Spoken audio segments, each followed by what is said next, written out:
Ano mas importante sa breeding? Katsaw, yung broodcock o inahin? Ang inahin ang tingin naming mas importante.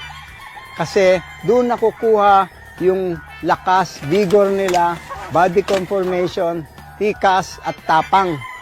Tapos sa katsaw naman, fighting style at bilis.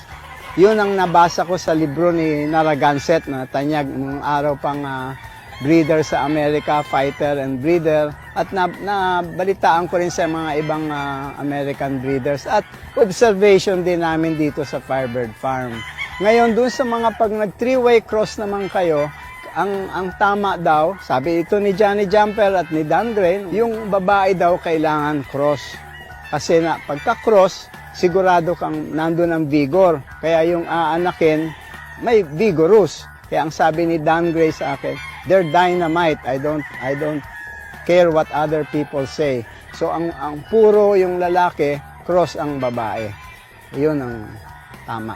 Susunod na tanong, ano mga bloodlines lamang lalabanan ng mga stags dahil bata pa sila? Okay, syempre ang hats, early maturing, maging green legs, yellow leg hats, sweater, yung kelso namin, early maturing. Lalo na pag naging puti, mas maagang, mas dominante sila, nakikita namin sa range.